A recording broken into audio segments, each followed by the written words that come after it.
Hello, everybody. Welcome to Spiritual Metaphysics 101. My name is Reverend Jerry Yakov, and I'm your host. I'm also a student and teacher of A Course in Miracles, spiritual metaphysics, New Thought, Buddhism, and a variety of other mind expanding experiences and wisdom paths. I've studied many. I hope to say that I'm a master of one or two because of the length of time that I've been practicing and the vigilance and the diligence that I've put into the practice. And of course, that's the key, isn't it? Is our vigilance, our consistency. It's very important when you find a wisdom path that you find resonates with you, that you practice it daily in your daily life and in your meditations. And I make that distinction between meditations and daily life because I think just a meditative approach is not enough. One has to walk the walk as well as talk the talk and meditate. It's very important that we integrate. Integration is an important part of my life and my practice and my evolution, the evolution of my mind, the waking up of my mind. This is what I'm seeking, the complete evolution of my mind towards enlightenment and accomplishing enlightenment. Whether it's in this lifetime or in the next lifetime, I have no idea. And that's really not up to me per se. Because the fact is that we're already enlightened. It's just a matter of waking up to the enlightened state. I know the story of the Buddha. He sat under the Bodhi tree with an intention to awaken and become enlightened at the time that he was sitting under the tree. And he said he wouldn't get up and leave his meditation in front of this tree until and unless he achieved enlightenment. Well, you and I are no different.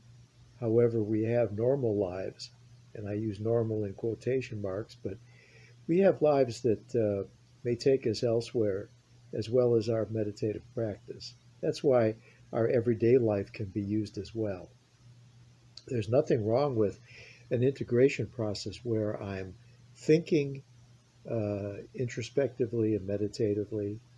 I'm speaking introspectively and meditatively in my speech, so it's consistent and in alignment with loving kindness and compassion. And I'm acting similarly. These three line up together quite nicely. And as a holistic approach, that's what I recommend. Being compassionate, being loving and kind in speech and behavior and in thinking. And this is a multifaceted approach. There's so many ascended masters that we can listen and learn from. And I've picked Jesus as my ascended master. There's no question that he dictated what's known as A Course in Miracles. He was a Jewish rabbi who attained enlightenment as the Christ. And in the process of attaining that enlightenment, excuse me, he, of course, vowed to share it in his teaching. And then he acquired 12 inner circle disciples, as well as the masses, thousands of people that came to listen to the rabbi. And in the teaching, he drew criticism from those people, also known as Pharisees or scribes in the Jewish faith, as well as the Roman Empire and the occupiers of that particular area of Palestine at that time, who felt threatened by loving kindness and truth. It's a very ironic, paradoxical situation. But nonetheless, that's what happened, which, of course, then was a prequel to the crucifixion and the resurrection. He literally had to teach only love, for that is what he is, and that's what you and I are. He was teaching consistent with his true nature, love. He then brought up everything unlike love in the Pharisees and in the temple and in the Roman dictatorship to quell that for their own egoic reasons. Power begets power, but in a negative sense. And so these people had power, but they had really not practiced the truth. And he called them on that. And of course, that was an agitation. I don't need to go into the whole Christian story. Suffice it to say that he was crucified and rose and came back figuratively. I'm not saying literally because I don't know the story and no one can prove the story at that level of physical return after the third day. But I know that the spirit was elevated in a state of consciousness and awakening, such that we're still to this day benefiting from his radical example of forgiveness. Forgive them, Father, for they know not what they're doing. That was his message to those that witnessed it, and even down 2,000 years later to today. That is the message. Forgive them, Father, meaning forgive in our own minds and ask the Father to help us in the forgiveness process through the Holy Spirit. This is the nature, I think, of awakening.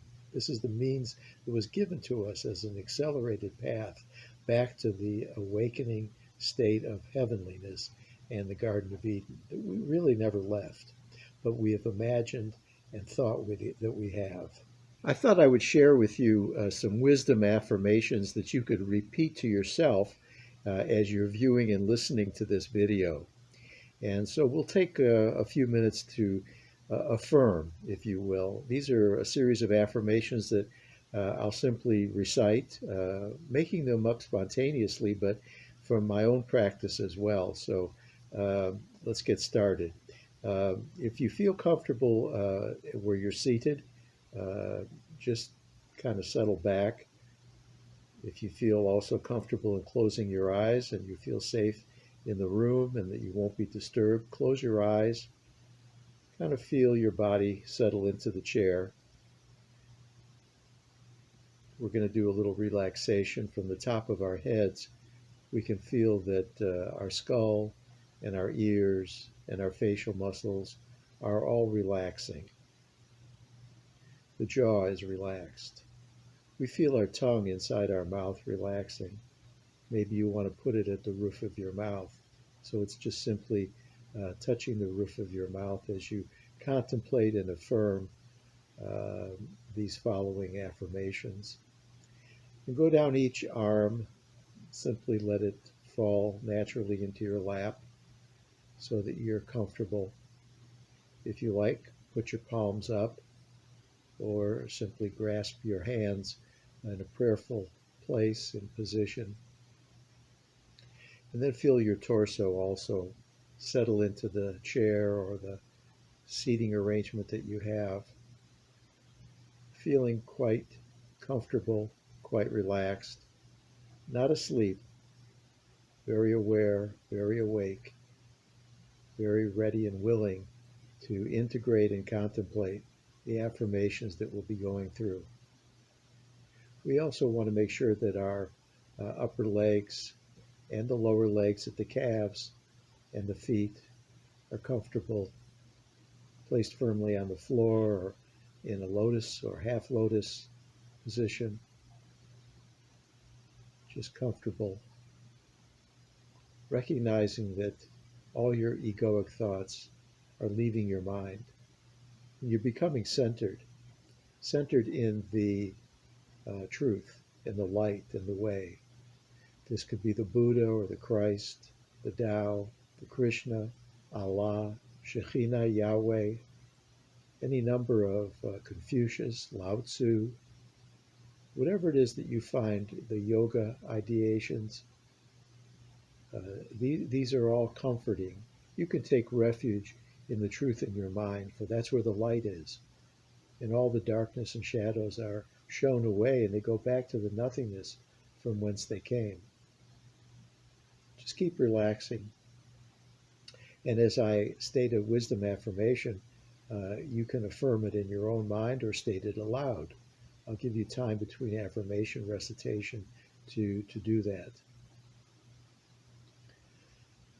I am as God created me. I am as God created me. There is nothing to fear. There is nothing to fear.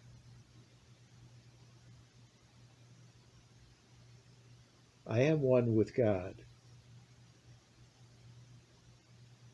I am one with God. God is my strength. God is my strength. Vision is his gift. Vision is his gift. Your peace is with me, Father. Your peace is with me, Father. I am forever safe. I am forever safe. Nothing comes between me and the Father. Nothing comes between me and the Father.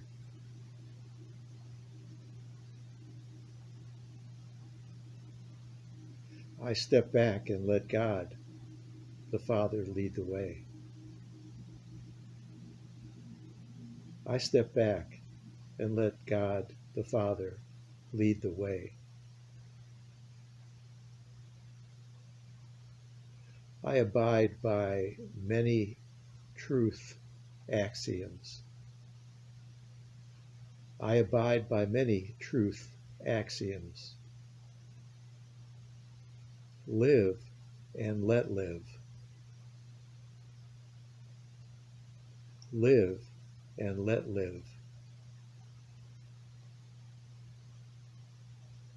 Let go and let God. Let go and let God.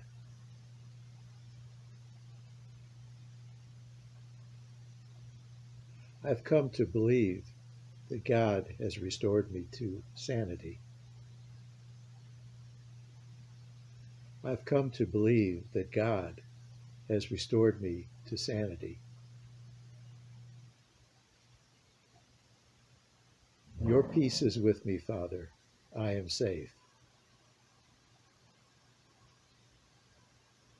Your peace is with me, Father. I am safe. I live a life of abundance, bliss, and happiness. I live a life of abundance, bliss, and happiness. I am worthy of a life well lived.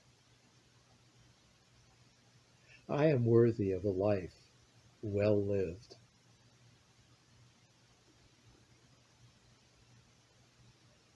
God is the strength in which I trust.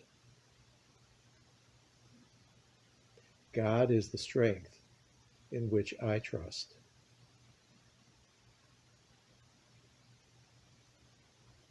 I place the future in the hands of God. I place the future in the hands of God.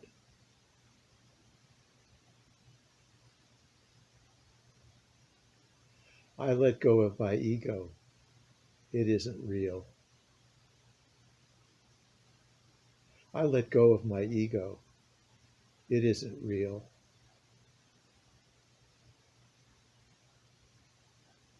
The Holy Spirit guides me. The Holy Spirit guides me.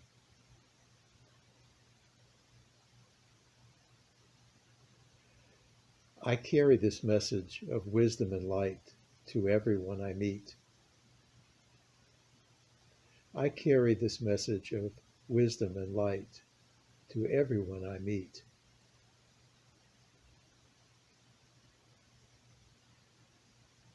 I continue to look within and have a life of contemplation. I continue to look within and have a life of contemplation. Everything that I think, say, and do is guided. Everything that I think, say, and do is guided. I trust my intuition. I trust my intuition. I teach only love, for that is what I am. I teach only love, for that is what I am.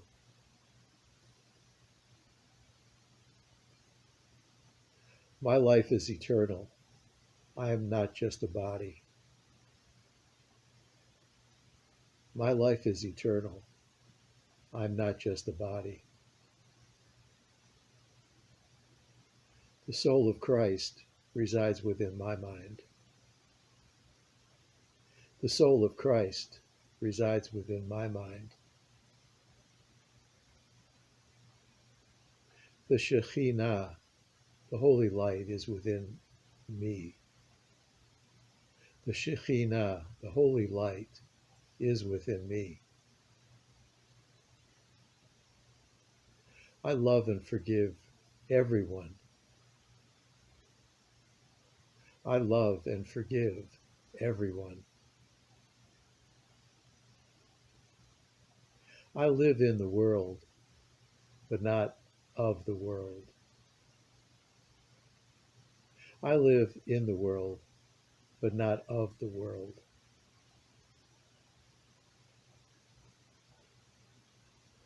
My message is filled with grace from God. My message is filled with grace from God. I release these affirmations. I release these affirmations, knowing they are true right now. Knowing they are true right now.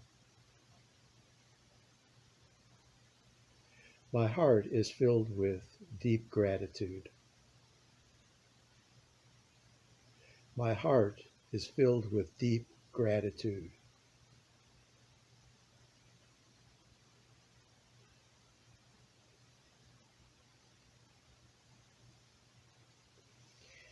Well, coming out of the deep meditative state that you have found yourself to be in with these affirmations and with the calming and the resting that we've done, congratulate yourself on being able to touch the divine within you and to touch the divine within everyone. You are truly a holy child of God. I am truly a holy child of God. This is the truth. And from now on, we live, we think, we speak, we act consistent with this knowledge.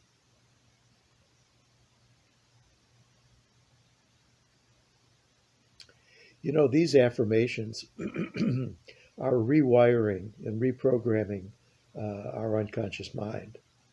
What we say to ourselves and think to ourselves, excuse me,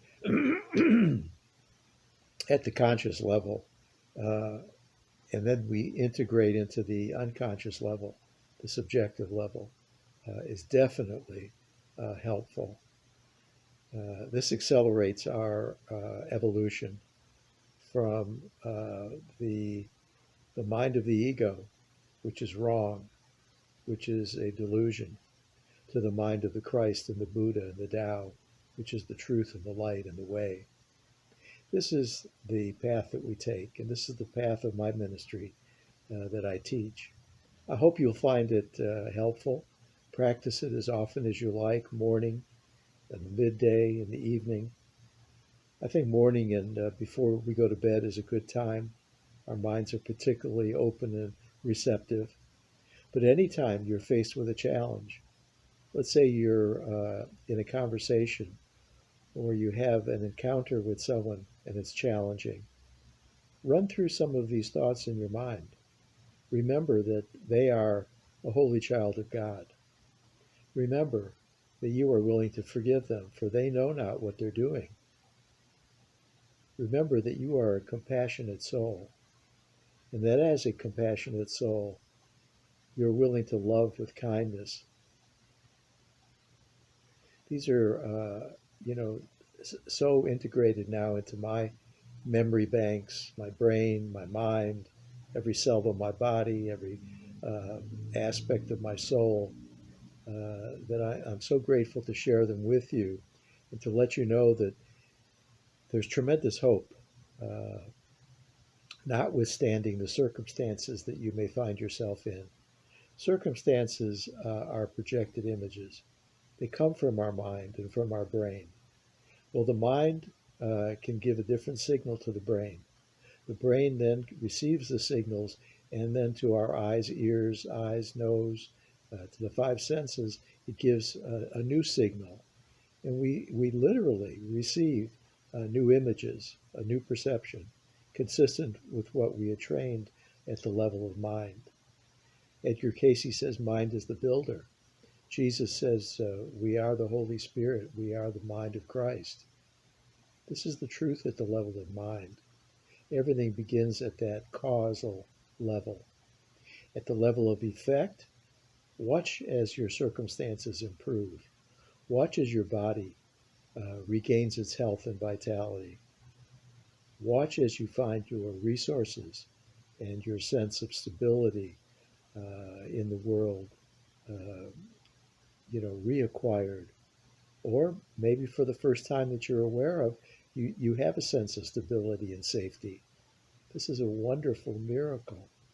This is what you're entitled to. I think everybody and everyone will eventually know the truth, and it will set them free because love casts out all fear, love casts out all instability, love casts out everything unlike itself. Now, there is an opportunity here to share this, but we do it not in a superior way or a sense of grandiosity. We do it with a sense of humility, not a doormat humility, but a humility knowing that there is one so great within us and through us that we are just so fortunate and so thankful to be the messenger, to be the conduit. And that brings up great humility. God's will is my will. I never realized it. I thought my separate will would give me the freedom and independence that the ego wanted. But then when I recognized that the infinite one has all knowledge, all power, and is omnipresent, then I released my mind from the ego. It was a decision that I made. It's a decision every one of us has the God given ability to make. It's called free will. And in that free will, I found the grace and the freedom and the joy and the bliss. And that's what I think, we're all entitled to, every one of us. I'm so glad, of course, to have had the opportunity in this. This is the second video I think that I've done where I've shared affirmations and then suggested that you affirm them along with me. And I like affirmations. They just fill me with a sense of joy. I hope that you will have the same experience in your practice and in your life. Now, of course, I'm not suggesting that they in any way replace any current practice that you may be doing that includes the silence.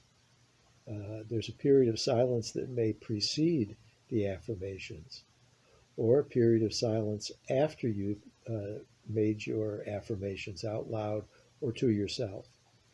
In either case, we're building, we're adding to our toolbox, if you will. There's so many helpful tools that we can use. in the expansion of our consciousness. Our consciousness means everything to us. When it's very low and dense, we're frightened and we build walls. When it's very light, not dense, and it's very expanded at a high level of consciousness, resonating and energetically with love, then we feel very close with our true nature. We feel very close with others' true nature. And we pardon people. We forgive people. We exempt them from our judgments. We withhold judgments and gossip. We don't condemn people. But if you find that you do make a mistake, not sin, but mistake, and that you do judge or are critical or have a resentment or a grievance, work with that. Everything is fine just the way it is. That's how you get to the next rung on the ladder, up the ladder, as we go back to the heavenly state that we never really left. That consciousness of heaven, as above, so below. Whatever rung of the ladder you're on, if it's one of a grievance and resentments, take that to the light.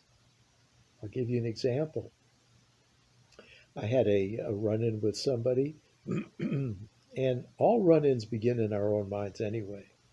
It may look like it began with the other person, but if you look deeply, you'll see that there was a negative thought that expanded and was projected out onto the other person. And they, as a consequence, appeared negatively and challengingly to us. Anyway, I had this run in, and I was very upset for a brief time. And I left the encounter, and I was sitting in my car. And I did the affirmation works that we've been doing.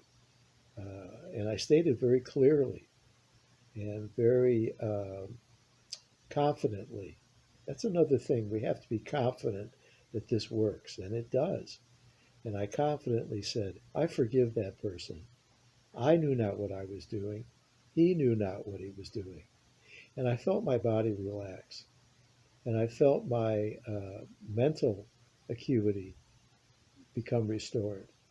And I felt my consciousness restored to its Christ itself. And I felt love and compassion for this other soul, whom I recognized was making a grave error, such that he was projecting onto me, and I was projecting my erroneous thinking onto him. And as a consequence, we didn't have a holy meeting at the time. But it's never too late to make amends in one's mind. And if I ever see this person again, I'm confident that I'll be able to approach him, if I'm guided to do so, in a conciliatory way, rebuilding, bridges to everyone in our lives. That's really our purpose. Thank you so much for being with us this time. See you next time. Namaste, shalom, and peace.